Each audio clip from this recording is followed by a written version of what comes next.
Hello, my name is Mike Chahanowitz. Today is Tuesday, the 18th of October, 2016.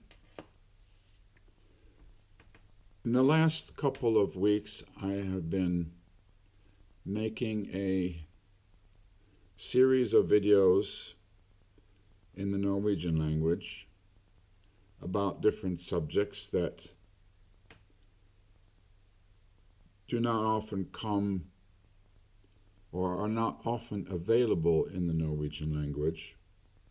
This time I'm going to use English because the message that I have applies to everyone on this planet. And it concerns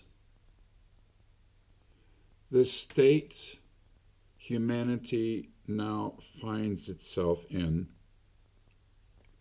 on the threshold, at least seemingly, of a global Third World War, which would of course be atomic self-annihilation between the United States and its allies and Russia, China, and their allies. The people don't want war, and the people in the Middle East don't want war, takeover of their nations, fragmentations of their culture. The people in Europe and the United States do not want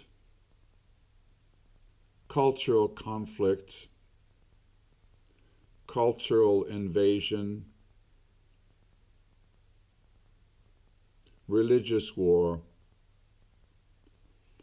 or any conflicts of that matter that they can avoid.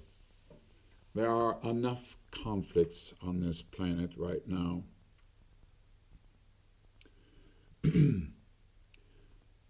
We have, as a humanity,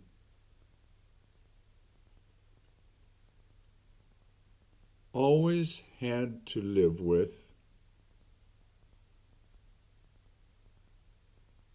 and deal with the idea that competition is unavoidable, natural, necessary, and good for the development of all things. In that framework, we have survival of the fittest, which is said to be a scientific fact of evolution.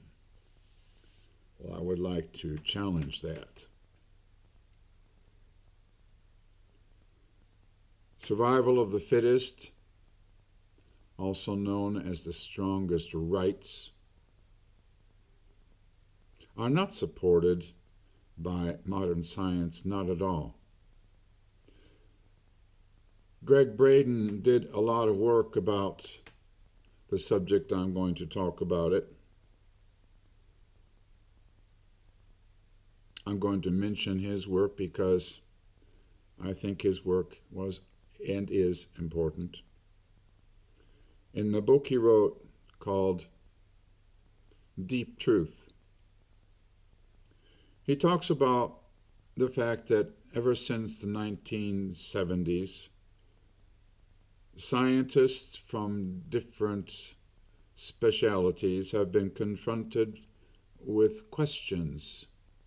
For example, how much competition is optimal for any given system to do its absolute best?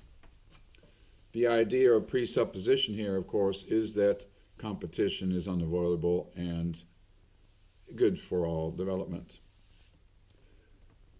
Well, when the research goes forward in this kind of assignment, the scientists have always come up with the same results. Zero competition is the only way to get the best kind of results from any living or dead system. No internal, no external competition should be within a system if it's going to do its best.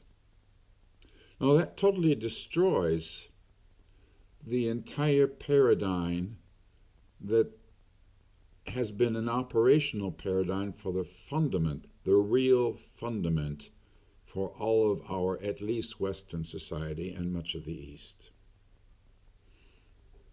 We have always had command and control through the rule of force. Kings and queens and despots have always ruled, and it has not been a voluntary thing. So this has kind of enforced the idea that you can never avoid competition. It's always going to be lurking in the bushes somewhere. I would like to remind people that are listening to this that there's a story in one of the most holy books on this planet called the Bible. It's called the Garden of Eden, where it all supposedly started. Whether it's true or not, that's not in this debate right now, but the story is important. It is said that there was a time when there was no strife, no struggle.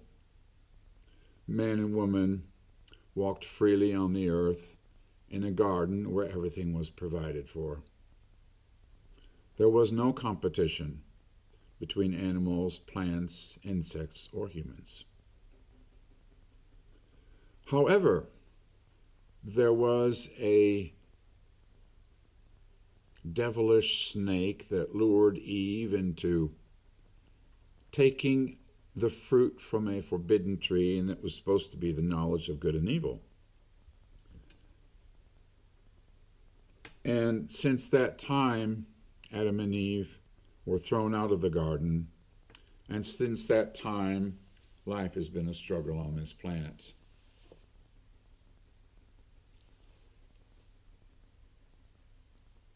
The nature of this talk is about getting back to the Garden of Eden, because the Garden of Eden did not have competition as the operating paradigm.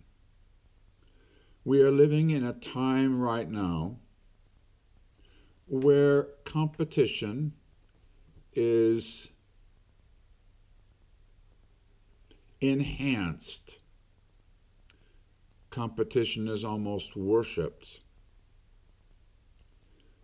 We reward the winners of competition, and we demand competition. At least governments demand competition through the economic system. In Norway, where I have been living since 1971, there is even a governmental directory that demands competition. They make sure everybody competes.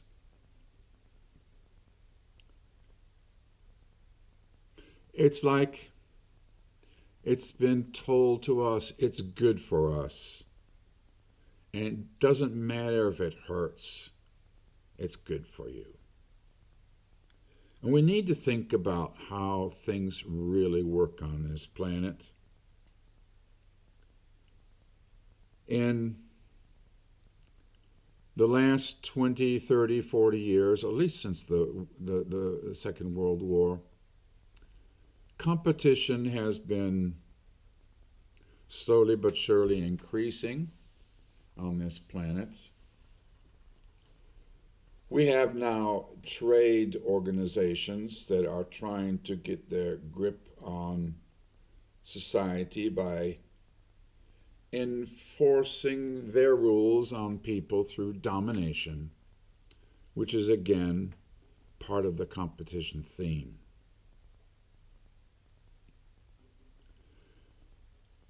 EU, the United Nations, and these trade organizations, they're all part of the same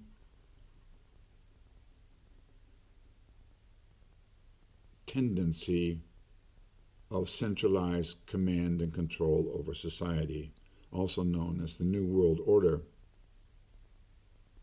And these issues they also have to deal with patterns of behavior that are very, very close up and personal. And it has to do with the idea of having a dominant, rational mind control over emotions. You've probably heard many times how important it is to control your emotions. And if you're going to control anything,